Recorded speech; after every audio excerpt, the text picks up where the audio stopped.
Hola a todos. Mi nombre es Clara, y tengo 32 años. Hoy quiero contarles una historia sobre una boda, una bofetada y la clase de venganza que no se sirve fría, sino que se construye ladrillo a ladrillo, hasta que es tan alta y sólida que nadie puede ignorarla. En la boda de mi propio hermano, en lo que se suponía que era el día más feliz de su vida, mis padres exigieron que le regalara mi hogar, el ático por el que había sangrado, sudado y sacrificado mis veintes. Cuando me negué, mi padre me abofeteó delante de toda nuestra familia. Pero ellos no sabían algo fundamental sobre mí. No sabían que esa bofetada no me rompería, sino que encendería un fuego dentro de mí, un fuego que quemaría sus expectativas, su control y su visión de mí como un recurso secundario, hasta reducirlos a cenizas. Si alguna vez te han hecho sentir que vales menos, que tus logros son menos importantes que los de otra persona, o si alguna vez has tenido que luchar el doble de duro por la mitad del reconocimiento, entonces quédate conmigo. Déjenme saber desde donde me están viendo en los comentarios de abajo, denle al botón de me gusta y suscríbanse a mi canal, porque esta historia, en el fondo, es para ustedes. Pero antes de que los lleve a esa noche cargada de champán y traición, permítanme ponerlos en contexto. Para entender la magnitud de esa bofetada, necesitan entender la dinámica de mi familia, una que se había solidificado a lo largo de 3 décadas. Crecí en un hogar donde el amor parecía un recurso finito, y casi todo estaba destinado a mi hermano menor, Leo. No es que mis padres fueran monstruos, no lo eran. En su propia mente, eran justos. Simplemente operaban bajo un sistema de valores que yo nunca pude entender del todo. Yo era la hija mayor, la primogénita. Conmigo llegaron las expectativas silenciosas, buenas notas, comportamiento impecable, responsabilidad. Se esperaba que yo fuera autosuficiente, una especie de inversión de bajo mantenimiento que, con suerte, daría buenos rendimientos en el futuro. Mis logros eran recibidos con un asentimiento de aprobación, eso es lo que se esperaba de ti, Clara. Un sobresaliente en física avanzada era mi deber. Ganar una beca para la universidad era el camino lógico. No había fanfarria, no había celebraciones exageradas. Era simplemente Clara siendo Clara. Luego, 2 años después de mí, llegó Leo. Leo era el sol en el sistema solar de nuestra familia. Era el artista, el soñador, el espíritu libre. Donde yo era pragmática, él era pasional. Donde yo planificaba, él improvisaba. Y mis padres lo adoraban por ello. Un dibujo mediocre que hacía en la escuela primaria era enmarcado y colgado en la sala. Una canción desafinada que componía en una guitarra barata era motivo de lágrimas de orgullo en los ojos de mi madre. Sus fracasos eran reformulados como experiencias de aprendizaje, sus caprichos como búsquedas artísticas.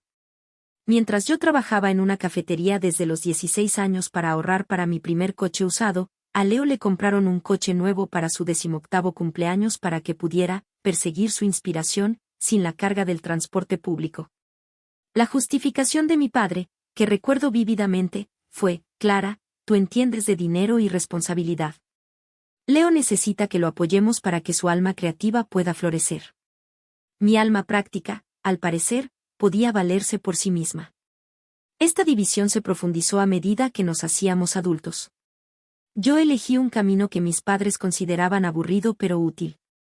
Estudié finanzas y entré en el mundo de la banca de inversión. Era un entorno de alta presión y muchísimas horas, un mundo de números, análisis y lógica fría que a ellos les resultaba completamente ajeno. No entendían lo que hacía, pero ciertamente disfrutaban de los beneficios. Me convertí en su asesora financiera no oficial y gratuita. Les ayudé a refinanciar su hipoteca, a gestionar su cartera de jubilación y a tomar decisiones que aseguraron su comodidad. Lo hacía porque los amaba y porque era lo que se esperaba de mí. Era Clara, la responsable. Mientras tanto, Leo saltaba de una pasión a otra. Fue pintor por un año, luego escultor, luego intentó ser un músico de folk.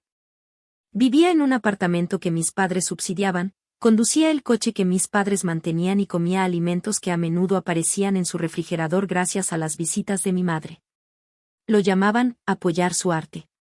Yo lo veía como financiar una adolescencia prolongada, pero me mordía la lengua. ¿Quién era yo para juzgar? Yo era solo la hermana aburrida y trabajadora. A lo largo de mis veintes, mientras mis amigos salían de fiesta y viajaban, yo estaba encadenada a mi escritorio. Mi vida era una sucesión de fechas límite, informes trimestrales y vuelos de ojos rojos. Ahorré cada centavo que pude. Invertí con cuidado, usando el conocimiento que estaba adquiriendo en mi trabajo. Mi objetivo era singular y feroz, la independencia. Quería un espacio que fuera mío, un santuario que nadie pudiera tocar, un símbolo tangible de que lo había logrado por mi cuenta. A los 29 años, lo conseguí. Compré un ático en el centro de la ciudad. No era el más grande ni el más ostentoso, pero era mío. Tenía ventanas que iban del suelo al techo y que se abrían a una vista del horizonte que me dejaba sin aliento cada mañana. Pasé meses decorándolo, eligiendo cada mueble, cada obra de arte, cada cojín. No era solo un apartamento, era la manifestación física de mi sudor, mi disciplina y mi sacrificio. Era mi fortaleza de soledad, mi refugio del mundo, el único lugar donde no era la hija de alguien o la hermana de alguien, sino simplemente Clara. Cuando mis padres y Leo lo vieron por primera vez, sus reacciones fueron reveladoras. Mi madre caminó por el espacio, tocando las superficies de cuarzo en la cocina con una especie de asombro desconectado. Es muy bonito, cariño. Muy moderno, dijo, como si describiera un objeto en un museo. Mi padre miró por la ventana y comentó sobre el valor de la propiedad, asintiendo con la cabeza como si mi logro fuera simplemente una transacción financiera exitosa que él había aconsejado de alguna manera. Leo, sin embargo, fue el más transparente. Sus ojos se abrieron de par en par. «Guau, Clara», dijo, su voz teñida de una envidia que apenas intentó ocultar. «Debes estar ganando una fortuna. Esto es increíble». No hubo un «estoy orgulloso de ti» o un «te lo mereces». Hubo una evaluación inmediata de su valor monetario y un claro deseo de que fuera suyo. En ese momento, no le di demasiada importancia. Estaba demasiado feliz, demasiado orgullosa de mi espacio para dejar que su reacción me afectara. Poco sabía yo que estaban viendo mi santuario no como un logro, sino como un recurso futuro. Un año después, Leo anunció que se iba a casar. Su prometida, Sofía, era una chica dulce y genuinamente amable que parecía adorar a mi hermano. Yo estaba feliz por ellos, de verdad. Sofía era una influencia estabilizadora para Leo, y por primera vez, parecía que él estaba empezando a pensar en un futuro más allá de su próximo capricho artístico. Como la hermana mayor responsable, me sumergí en la planificación de la boda. Ofrecí mi ayuda con el presupuesto, negocié con los proveedores usando mis habilidades profesionales y, sí, contribuí con una suma significativa de dinero para el lugar, mucho más de lo que se consideraría un regalo de bodas normal. Mis padres estaban encantados. «Eres tan buena con estas cosas, Clara», decía mi madre. «No sé qué haríamos sin ti». Lo tomé como un cumplido, sin darme cuenta de que simplemente estaban reforzando mi papel designado, la solucionadora de problemas, la proveedora silenciosa. Durante los meses previos a la boda, comenzaron a surgir comentarios extraños. Durante una cena familiar, mi padre mencionó de pasada, «Leo y Sofía van a necesitar un buen comienzo en la vida. Un lugar estable para construir su futuro». Mi madre añadió, «Sofía es una chica tan encantadora. Se merece un hogar hermoso». Asentí, de acuerdo, asumiendo que estaban hablando de ayudarles a encontrar un apartamento de alquiler o quizás a darles el pago inicial para una pequeña casa en las afueras.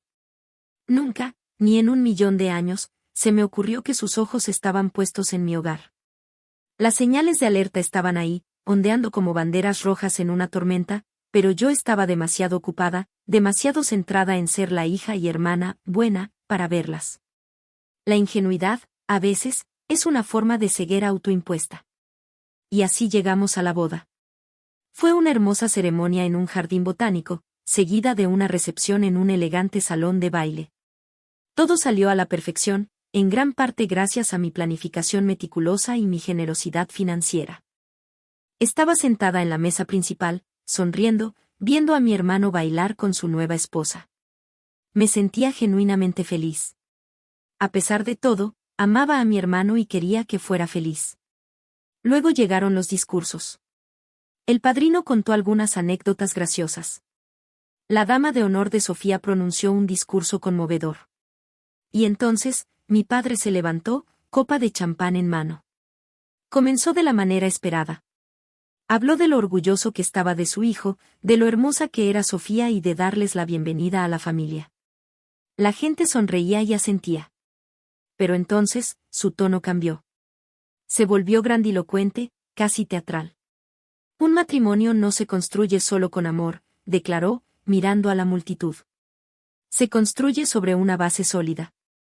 Y como padres, es nuestro deber, no, nuestro privilegio, ayudar a sentar esa base. Miró directamente hacia mí, una sonrisa amplia y paternal en su rostro. Mi estómago dio un vuelco. No sabía por qué, pero una sensación de pavor helado comenzó a arrastrarse por mi espalda. Leo y Sofía han sido bendecidos con una familia que los apoya, continuó, su voz resonando en el micrófono. Y esta noche, como un regalo de toda la familia, un regalo que simboliza nuestro amor y apoyo inquebrantables, queremos anunciar algo especial. Hizo una pausa dramática. La sala estaba en silencio. Pude ver a Leo sonriendo, una sonrisa de suficiencia que me revolvió el estómago. Sofía parecía un poco confundida, pero expectante. Su hermana mayor, Clara, dijo mi padre, extendiendo su mano libre en mi dirección, ha decidido generosamente darles el comienzo perfecto. Les va a regalar su magnífico ático en la ciudad para que comiencen su nueva vida juntos. El tiempo se detuvo. El sonido de la sala pareció desvanecerse en un zumbido sordo. Todo lo que podía oír era la sangre latiendo en mis oídos. Miré a mi padre, esperando ver una chispa en sus ojos, una señal de que era una broma de muy mal gusto. No había ninguna. Su rostro era una máscara de orgullo benévolo, como si acabara de anunciar la donación más noble del mundo. Miré a mi madre. Me devolvió la mirada con una sonrisa llorosa, asintiendo suavemente, instándome a aceptar el papel que me habían asignado. Miré a Leo. Su sonrisa era deslumbrante, la de un niño en la mañana de Navidad que acaba de recibir el regalo que había estado deseando. Y Sofía, en su rostro vi un destello de sorpresa, luego de vergüenza, pero rápidamente fue reemplazado por una mirada de esperanza deslumbrada. Aplausos dispersos y confusos comenzaron a sonar en la sala, de gente que asumía que esto había sido arreglado de antemano. Mi mundo se inclinó sobre su eje. No me habían preguntado. No me habían consultado. Habían ofrecido mi vida, mi santuario, mi logro más preciado, como si fuera una pieza de fruta de un cuenco para que la tomaran. Por un momento, me quedé sin aliento, paralizada por la pura audacia de aquello. Mi mente se aceleró, tratando de encontrar una explicación racional. ¿Era esto una especie de truco retorcido? ¿Una prueba? Mi primer instinto, arraigado en 30 años de condicionamiento, fue sonreír y aguantar. Tragarme la humillación y la ira y lidiar con ello más tarde en privado. Pero entonces, algo dentro de mí se rompió. Era el sonido de una cadena que se había tensado demasiado durante demasiado tiempo. Tomé el micrófono que estaba frente a mí en la mesa. Mi mano temblaba ligeramente. Papá, dije, mi voz sorprendentemente firme. Creo que el champán se te ha subido un poco a la cabeza. Hubo algunas risas nerviosas en la sala. La gente todavía estaba dispuesta a creer que era una broma. Mi padre frunció el ceño, su sonrisa benévola vaciló. Clara, no es momento para bromas, siseó en voz baja, pero el micrófono captó sus palabras. No seas egoísta. Esto es por tu hermano. Egoísta, repetí, la palabra sabiendo a veneno en mi lengua. Disculpa, pero creo que no te he oído bien.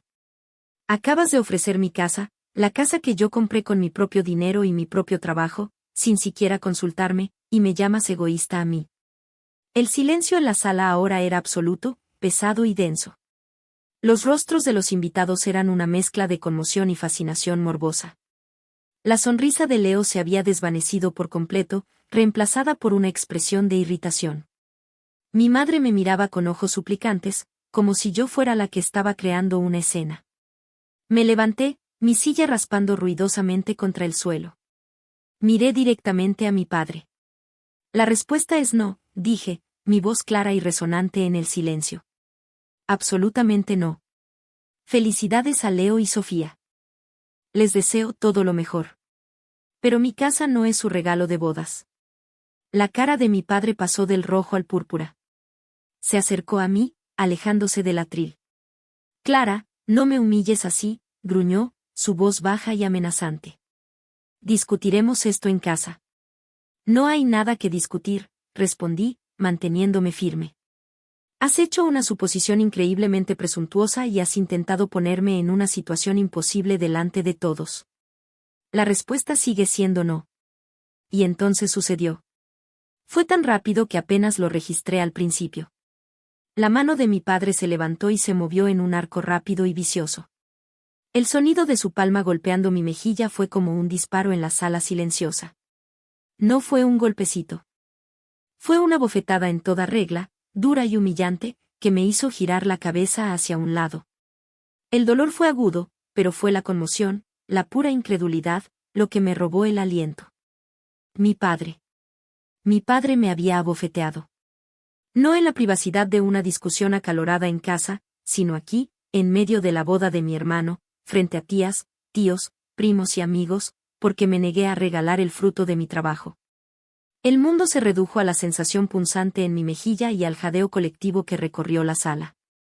Lentamente, volví la cabeza para mirarlo. Su ira pareció desvanecerse en el instante en que su mano hizo contacto, reemplazada por una especie de horror aturdido ante lo que acababa de hacer. Mi madre se llevó una mano a la boca, sus ojos llenos de pánico. Leo estaba congelado, con la boca abierta.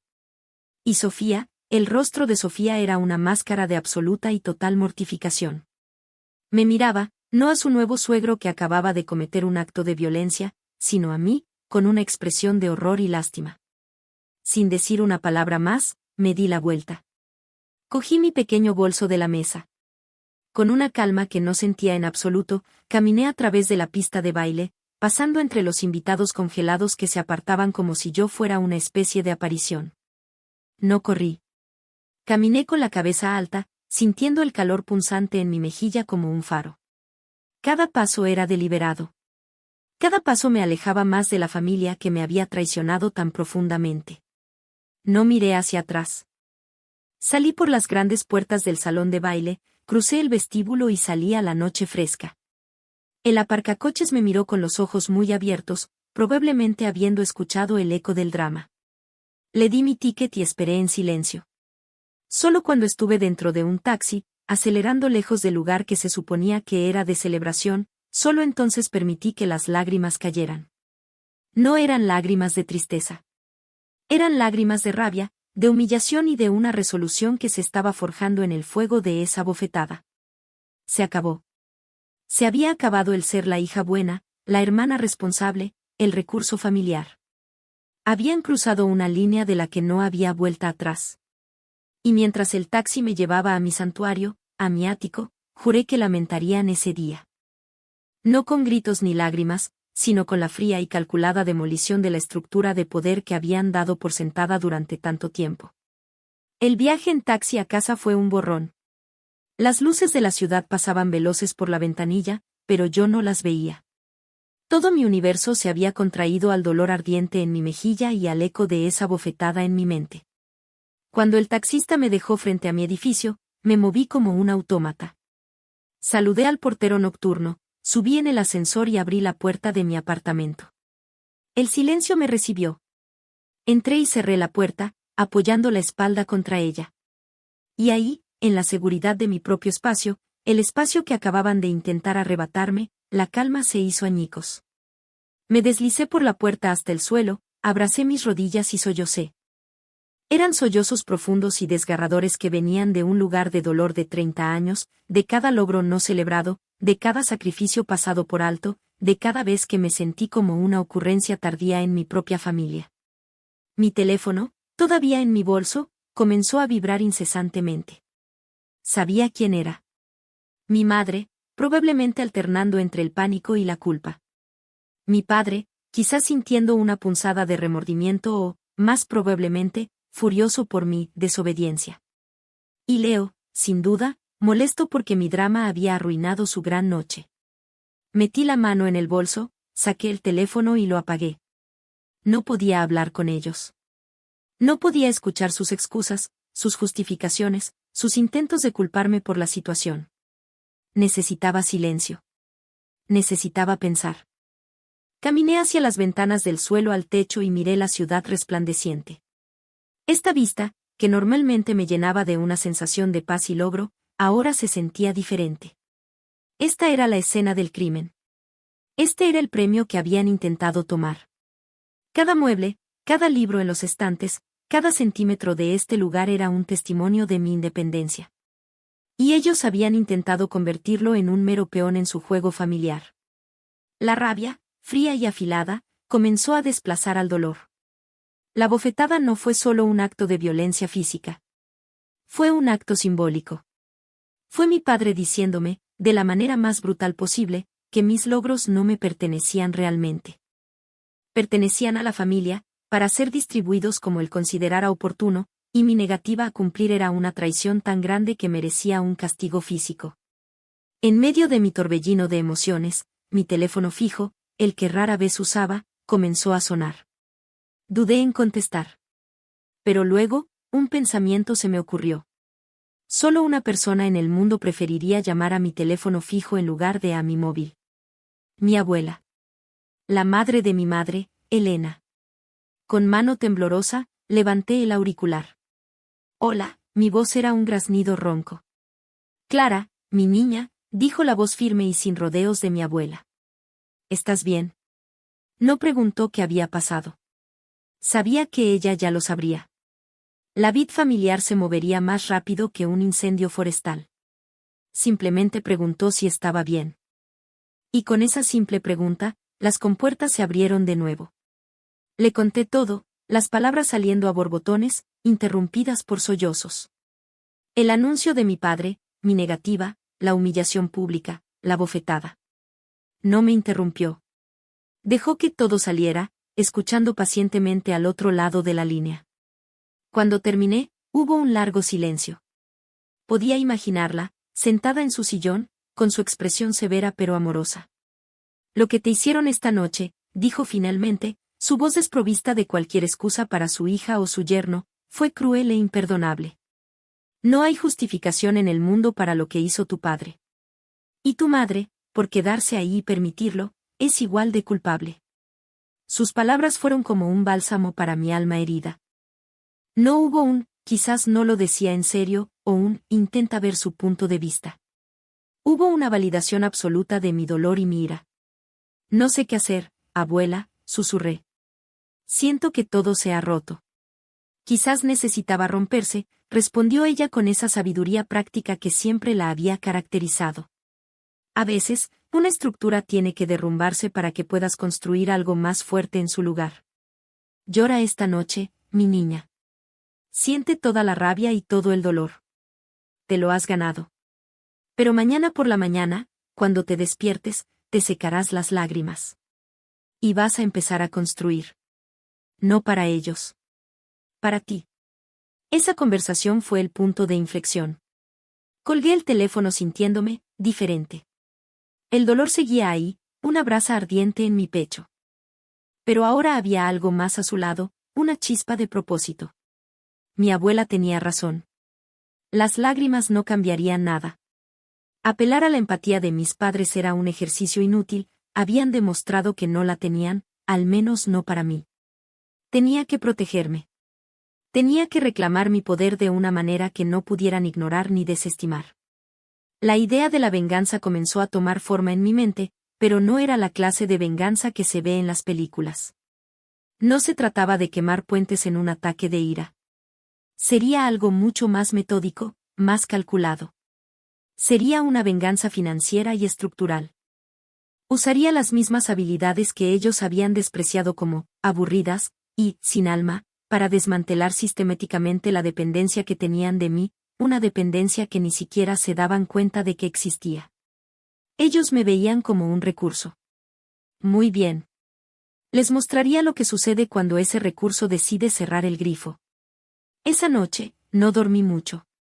En lugar de eso, me senté en mi escritorio, el mismo donde había pasado incontables noches construyendo mi carrera, y comencé a hacer una lista.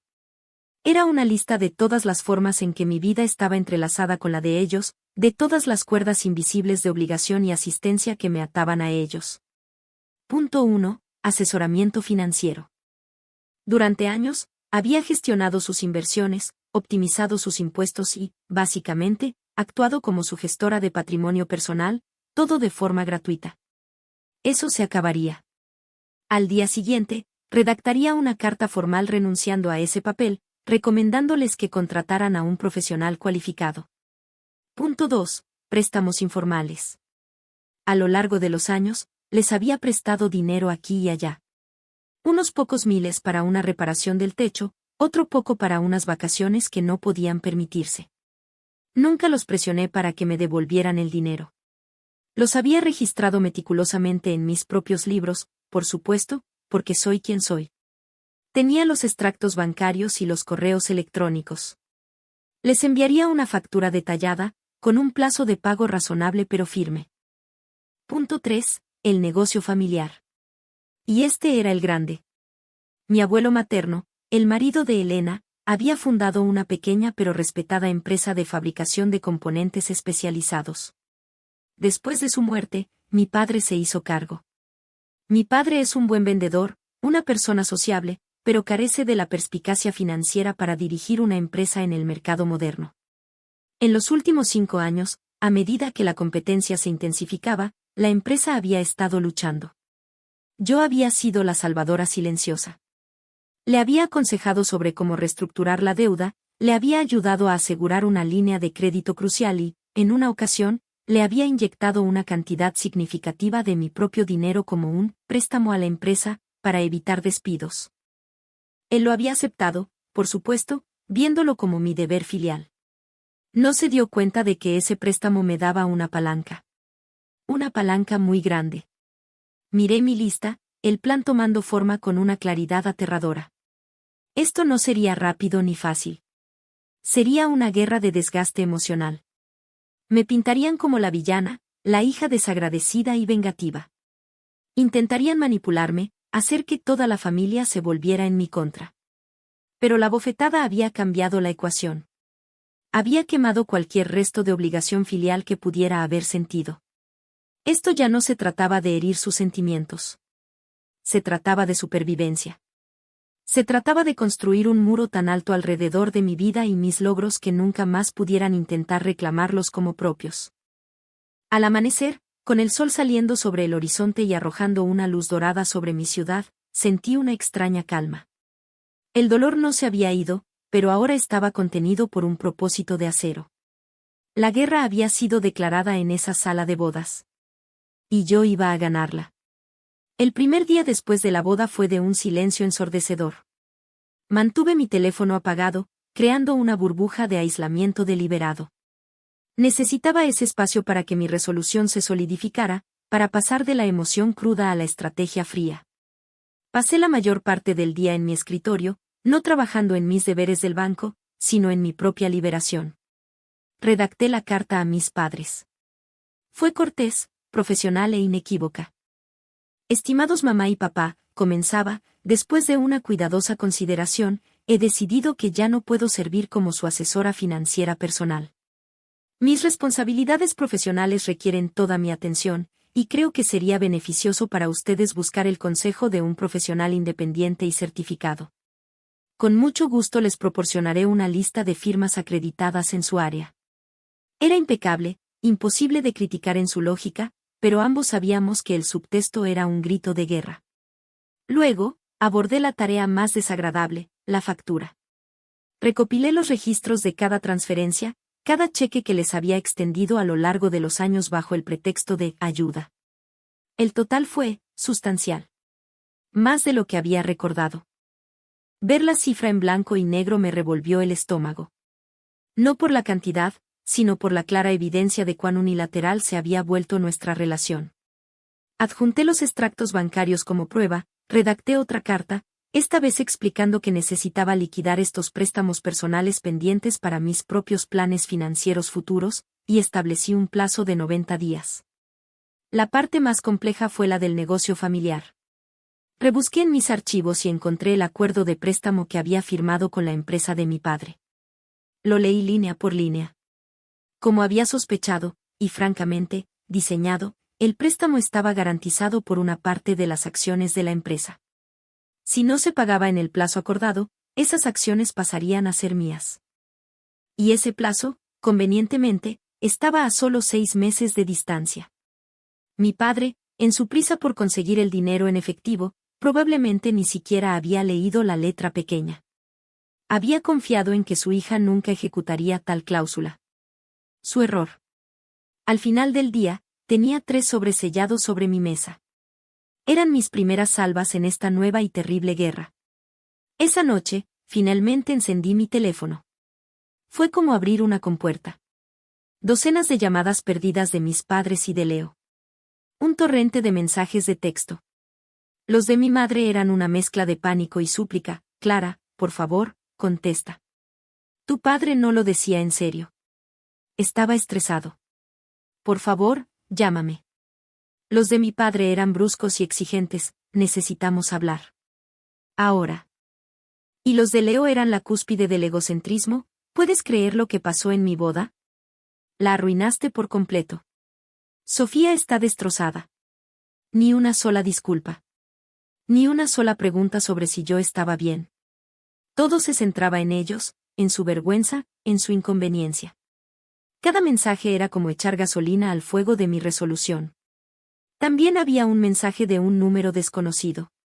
Clara, soy Sofía. Siento muchísimo lo que pasó anoche.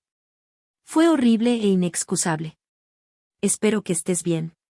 Leí ese mensaje varias veces. Parecía sincero. Una pequeña parte de mí quería responderle, decirle que no era su culpa. Pero me contuve. En este momento, no podía permitirme ninguna grieta en mi armadura. Cualquier comunicación podría ser vista como una apertura. Así que borré el mensaje y me concentré en la tarea que tenía entre manos. A la mañana siguiente, envié los 3 sobres por correo certificado. El juego había comenzado. La reacción no se hizo esperar. Unos días después, mi padre apareció en el vestíbulo de mi oficina durante mi hora de almuerzo. No había llamado. Simplemente apareció, esperando que yo dejara todo por él. Mi asistente, una joven brillante llamada Maya, me llamó por el intercomunicador, su voz teñida de incertidumbre. Clara, tu padre está aquí. No tiene cita. Dile que estoy en una reunión y que no puedo ser molestada, dije con frialdad. Sugiérele que me envíe un correo electrónico para programar una llamada. Hubo una pausa. Podía imaginar la expresión de incredulidad en el rostro de mi padre. Maya regresó a la línea. Dice que es urgente y que se trata de unas cartas que le enviaste. Mi respuesta sigue siendo la misma, Maya. Gracias. Colgué. Fue uno de los actos de desafío más difíciles que había realizado en mi vida. Durante años, una orden de mi padre era algo que se obedecía. Pero yo estaba trazando nuevas fronteras. Unas horas más tarde, recibí un correo electrónico furioso de él. Estaba lleno de acusaciones y autocompasión. ¿Cómo te atreves a enviarnos una factura? Después de todo lo que hemos hecho por ti. Criarte, alimentarte, educarte. Y esta tontería sobre no manejar más nuestras finanzas, es tu deber como hija. Estás siendo infantil y vengativa por un pequeño malentendido en la boda. Pequeño malentendido. Así llamó a la humillación pública y a la agresión física. Respondí con un correo electrónico breve y profesional, reiterando los puntos de mis cartas y negándome a entrar en una discusión emocional. Mis decisiones son firmes, escribí. Si deseas discutir los términos del reembolso del préstamo, te sugiero que lo hagas a través de un representante legal. De lo contrario, considero que este asunto está cerrado. Cada palabra era un ladrillo en el muro que estaba construyendo. Las semanas que siguieron fueron un infierno silencioso. Mis padres iniciaron una campaña de desprestigio entre la familia extendida. De repente, las llamadas de tías y tíos se volvieron frías. En una llamada con mi tía Carol, la hermana de mi padre, me sermoneó durante 10 minutos. Clara, no sé qué te pasa, dijo, su voz goteando desaprobación. Tu padre está desconsolado. Estás destrozando a esta familia por un poco de orgullo herido. Él te dio una bofetada, sí, pero lo provocaste con tu falta de respeto pública. Tía Carol, respondí con una calma que me costó todo mi autocontrol, ¿te abofeteó a ti? ¿Ofreció tu casa sin tu permiso? Porque si no, con el debido respeto, no tienes ni idea de lo que estás hablando. Colgué, temblando de ira. Estaban reescribiendo la historia, pintándome como la agresora irracional y a mi padre como la víctima herida. Era una táctica de manipulación clásica, y era dolorosamente efectiva. Empecé a dudar de mí misma. ¿Estaba siendo demasiado dura? ¿Estaba destruyendo a mi familia por orgullo? Fue mi abuela Elena quien me mantuvo en el camino correcto. La llamaba casi todas las noches. Están agitando la jaula porque estás dejando de ser el pájaro que canta cuando ellos quieren, me dijo una noche. Van a decir cualquier cosa para que vuelvas a entrar. No los escuches. Escucha esa voz dentro de ti que te dijo que te marcharas de esa boda. Esa es la voz de la verdad. Mientras la guerra familiar se recrudecía, me centré en mi trabajo y en el tercer punto de mi plan, el negocio familiar. Comencé a investigar discretamente su estado financiero. Lo que encontré fue peor de lo que pensaba. Mi padre, sin mi guía, había tomado una serie de decisiones desastrosas. Había invertido en nueva maquinaria que no era compatible con su línea de producción actual, había perdido a 2 de sus clientes más antiguos por un mal servicio y la empresa estaba sangrando dinero a un ritmo alarmante. La línea de crédito que yo le había ayudado a asegurar estaba casi al máximo. Estaba conduciendo el legado de mi abuelo directamente hacia el precipicio. Y eso, extrañamente, fortaleció mi determinación. Esto ya no era solo por mí. Era por la memoria de mi abuelo y por los empleados que dependían de esa empresa para su sustento. La confrontación con Leo fue quizás la más patética. Me llamó una tarde, su voz un lloriqueo. Clara, mamá y papá están hechos un desastre. Todo lo que haces es enviarles cartas de abogado. ¿Qué te pasa? Leo, dije, cansada. ¿Alguna vez se te ocurrió llamarme después de la boda para preguntarme cómo estaba? Hubo un silencio. Bueno, estaba ocupado, se defendió débilmente. Luna de miel, ya sabes. Además, creaste una escena enorme. Tu padre me abofeteó delante de 200 personas porque me negué a regalarte mi apartamento de $1.000.000, y yo creé una escena. ¿Es esa tu versión de los hechos? Bueno, no lo manejó bien, admitió a regañadientes. Pero, vamos, Clara. Tienes mucho dinero. Para ti no es nada. Para nosotros, significaba todo. Sofía y yo solo queríamos un lugar para empezar. Esa fue la gota que colmó el vaso. La total y absoluta falta de conciencia. La creencia arraigada de que lo mío era, de alguna manera, de ellos. Escúchame con atención, Leo, dije, mi voz tan fría como el hielo. Mi dinero es mío porque me lo gané. Mi casa es mía porque la pagué. No es un fondo común familiar del que puedas sacar cuando te apetezca. Tu incapacidad para entender ese concepto básico es la raíz de todo este problema. Madura. Consigue un trabajo. Paga tu propio alquiler. Y no vuelvas a llamarme para defender a las personas que me agredieron y humillaron. Colgué antes de que pudiera responder. Corté el último vínculo de obligación fraternal. Estaba sola en esto, y por primera vez, me sentí completamente en paz con ello. El plan estaba en marcha.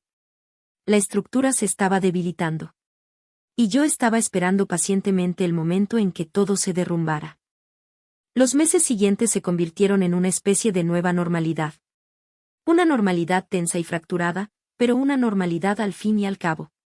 Mis padres, después de que sus intentos de intimidación y manipulación emocional fracasaran, recurrieron al silencio resentido.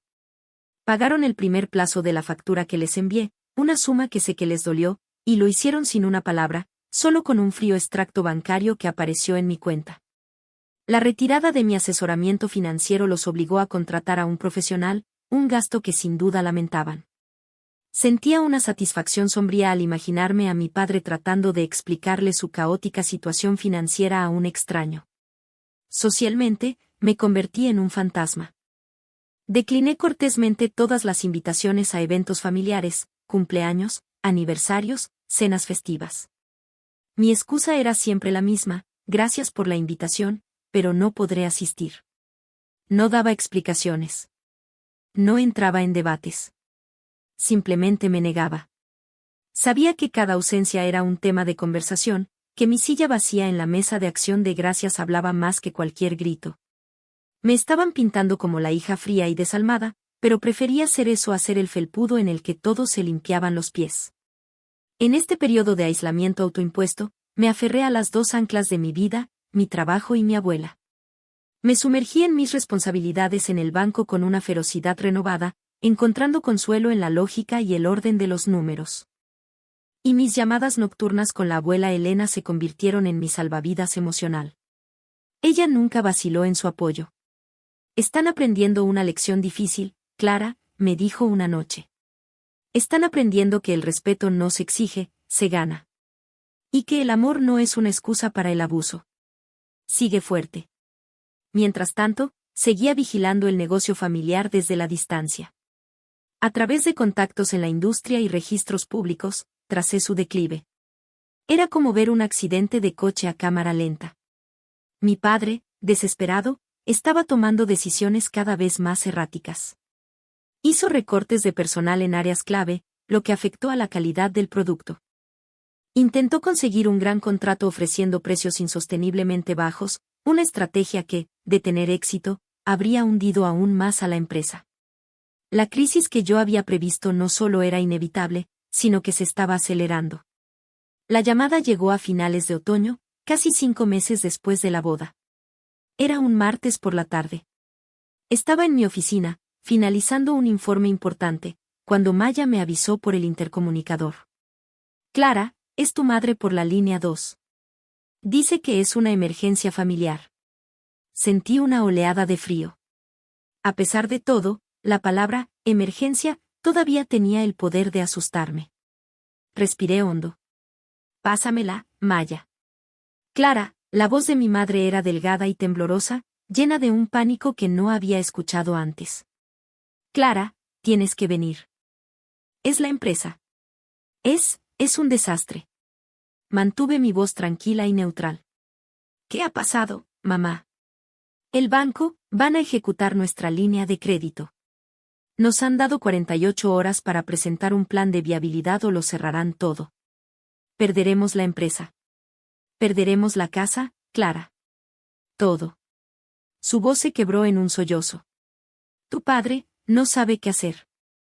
Está encerrado en su despacho. Por favor, tienes que ayudarnos. Eres la única que entiende estas cosas. Ahí estaba. La súplica desesperada que había estado esperando. Pero noté lo que faltaba. No había disculpas. No había un «tenías razón» o un «lo sentimos».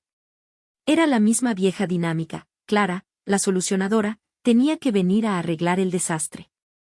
La única diferencia era que esta vez, el desastre era tan grande que su desesperación superaba su orgullo.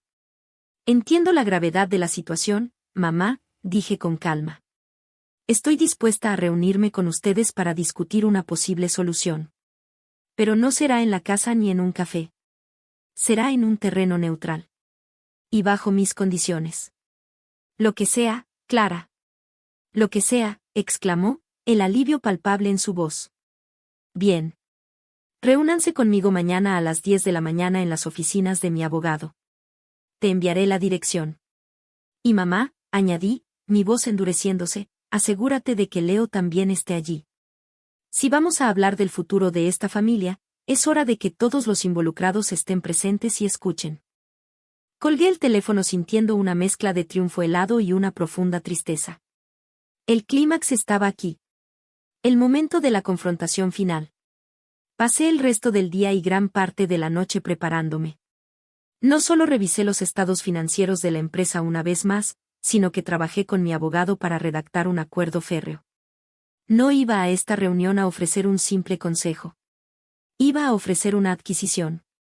A la mañana siguiente, llegué a la elegante sala de conferencias de la firma de abogados media hora antes. Quería estar allí primero, establecer el tono. Cuando mi familia llegó, yo ya estaba sentada a la cabecera de la larga mesa de caoba, con mi abogado a mi lado y una pila de documentos perfectamente ordenados frente a mí. Parecían náufragos llegando a una isla desconocida. Mi padre tenía el rostro demacrado y gris, sus hombros caídos por el peso de la derrota. Mi madre tenía los ojos rojos e hinchados de llorar. Y Leo parecía un niño perdido, fuera de su elemento, mirando alrededor de la opulenta oficina con una mezcla de asombro y miedo. Se sentaron frente a mí, un silencio incómodo llenando la habitación. Mi padre se aclaró la garganta y comenzó. Clara, gracias por venir. Sé que las cosas han estado tensas entre nosotros, pero ahora mismo, la familia necesita unirse. ¿La empresa? Levanté una mano para detenerlo. Padre, entiendo por qué estamos aquí. He revisado la situación financiera de la empresa de forma independiente. Sé del aviso del banco. Sé que están al borde de la insolvencia. Sus ojos se abrieron de par en par por la sorpresa. No esperaba que estuviera tan informada. He venido hoy con una solución, continué, mi voz tranquila y mesurada. Una única solución que salvará la empresa, protegerá los puestos de trabajo de sus empleados y evitará que pierdan su casa. Un destello de esperanza cruzó los rostros de mis padres. Leo se inclinó hacia adelante, escuchando atentamente. Deslicé una copia de un documento grueso por la mesa hacia ellos. Este es mi plan, dije. Implica una inyección de capital inmediata y significativa por mi parte para satisfacer las demandas del banco y estabilizar las operaciones. Mi padre tomó el documento, sus manos temblando ligeramente. Empezó a leer, su expresión cambiando de la esperanza a la confusión, y luego a la furia absoluta. ¿Qué es esto?, espetó, golpeando el papel sobre la mesa. Esto no es un plan de rescate, es una toma de control. Exiges una participación mayoritaria. ¿Quieres el control total de la empresa? No, corregí con calma. No exijo una participación mayoritaria. Ya la poseo técnicamente. El préstamo que te hice hace 2 años, que nunca pagaste, estaba garantizado por acciones. Estoy simplemente ejerciendo mi derecho contractual. La inyección de capital adicional es mi oferta para asegurar que esas acciones tengan algún valor en el futuro. Mi padre se quedó boquiabierto, su rostro enrojeciendo. ¿Tú planeaste esto?, tartamudeó. Esperaste a que fallara para poder robarme la empresa de mi padre. Fue entonces cuando la calma que había mantenido con tanto esfuerzo se rompió. Me incliné hacia adelante, mi mirada fija en la suya. No. Tú fallaste por tu cuenta. Fallaste por tu orgullo, tu mala gestión y tu negativa a escuchar a nadie. Yo no te robé nada. Salvé este negocio en silencio durante años, con mi dinero y mi experiencia, mientras tú y mamá me trataban como un cajero automático con título universitario. Y a cambio de mi lealtad, ¿qué recibí? Humillación pública. Una demanda de que regalara mi casa. Y una bofetada en la cara. Cada palabra era un golpe. Vi el color desvanecerse de su rostro.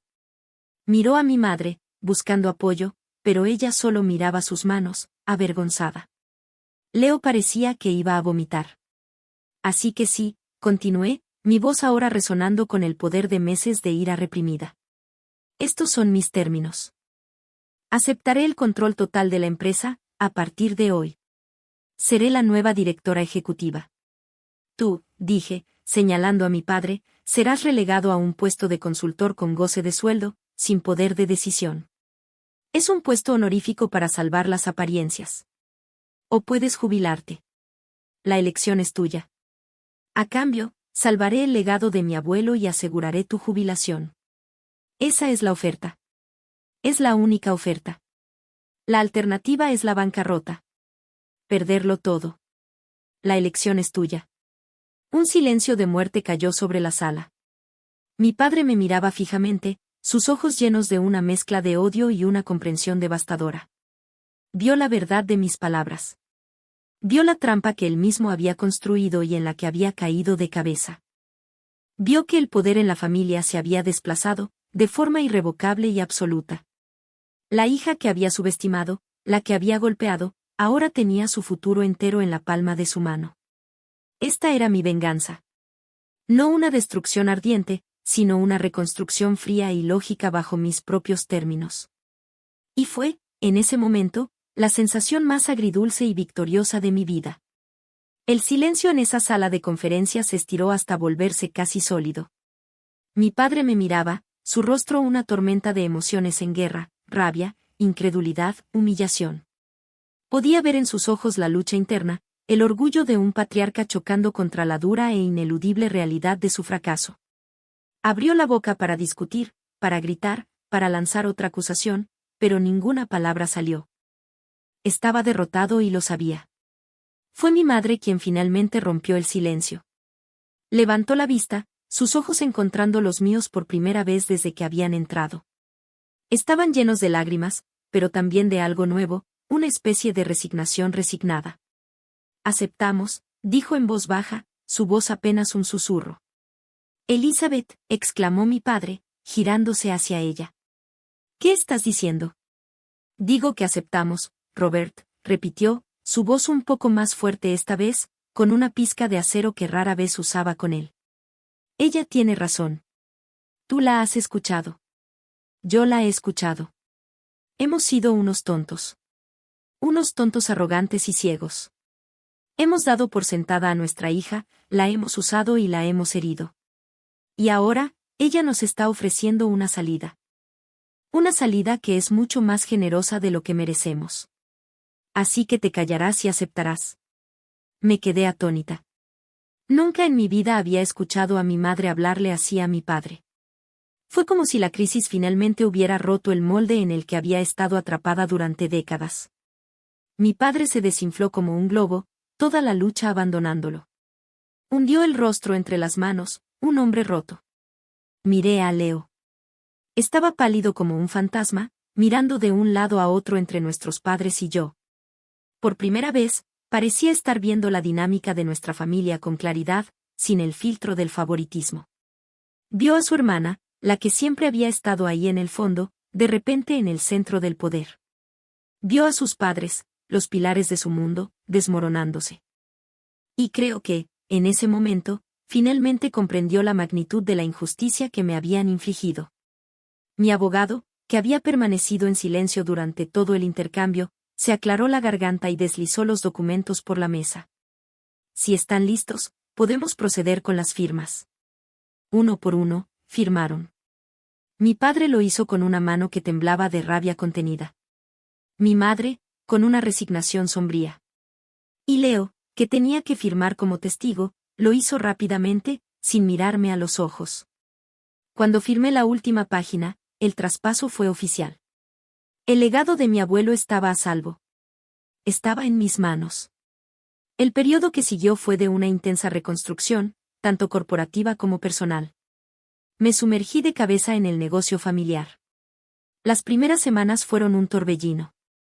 Tuve que renegociar con el banco, calmar a los proveedores nerviosos y, lo más importante, ganarme la confianza de los empleados. Muchos de ellos me recordaban como la hija del jefe, y me miraban con escepticismo. Pero trabajé más duro que nadie. Estaba en la planta antes que ellos por la mañana y me iba mucho después de que se hubieran ido. Aprendí cada aspecto de la operación, desde la maquinaria hasta la contabilidad.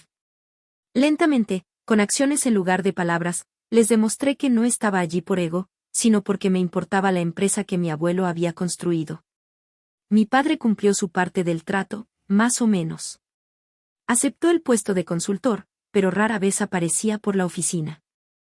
No podía soportar verme sentada en su antiguo escritorio, tomando las decisiones que él ya no podía tomar. Nuestra relación se convirtió en una de una distancia fría y formal. Nos veíamos en las pocas reuniones de la junta que él asistía, intercambiábamos saludos corteses y nada más. La bofetada nunca se mencionó. Tampoco la boda. Estaba ahí entre nosotros, un muro invisible e infranqueable. La relación con mi madre comenzó a cambiar de una manera diferente. Empezó a llamarme, no para pedir nada, sino solo para saber cómo estaba.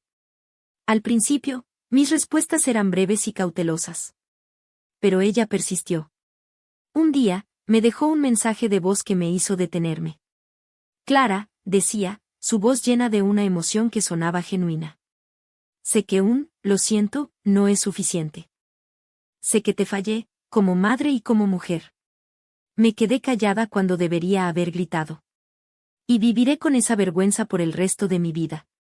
Solo quiero que sepas que estoy orgullosa de ti. Tan increíblemente orgullosa. De la mujer en la que te has convertido. No por la empresa, sino por tu fuerza. Ese mensaje fue la primera grieta en el hielo que rodeaba mi corazón. No lo arregló todo, pero fue un comienzo. Empezamos a almorzar juntas una vez al mes. Eran conversaciones incómodas al principio, llenas de temas no dichos. Pero poco a poco, empezamos a construir algo nuevo. Una relación no basada en la obligación, sino en un respeto ganado con esfuerzo. Leo y Sofía también tuvieron su propio ajuste de cuentas. Sin el subsidio familiar y con la humillación de la boda pesando sobre ellos, tuvieron que enfrentarse a la realidad. Leo consiguió su primer trabajo de verdad, en el departamento de envíos de una empresa local. Odiaba cada minuto, pero lo hacía. Sofía, que se había puesto en contacto conmigo de nuevo para disculparse profusamente, consiguió un trabajo como asistente de enseñanza. Alquilaron un pequeño apartamento al otro lado de la ciudad, uno que podían permitirse con sus propios sueldos. Unos 6 meses después del clímax en la oficina del abogado, recibí una carta escrita a mano de Leo. Estaba llena de tachaduras y frases torpes, pero el mensaje era claro. Se disculpó. Por su sentido del derecho, por su ceguera, por no haberme defendido. Siempre pensé que las cosas simplemente aparecían, escribió. Ahora me doy cuenta de que la gente como tú las construye. Siento no haber visto eso antes. Fue el comienzo de un largo camino, pero por primera vez, vi a un hermano en lugar de un príncipe mimado. Han pasado 2 años desde esa noche. La empresa no solo sobrevivió, sino que está prosperando. La he modernizado, he introducido nuevas líneas de productos y hemos conseguido contratos que mi padre nunca habría soñado. Me he ganado el respeto de mis empleados y de la industria. Y mi ático sigue siendo mi santuario. Ahora, cuando miro por las ventanas, no veo el fantasma de una traición. Veo un símbolo de mi resiliencia. El lugar que defendí, el hogar que me ancló mientras reconstruía mi vida. Mi relación con mi familia es una obra en construcción. Es más sana, pero también más distante.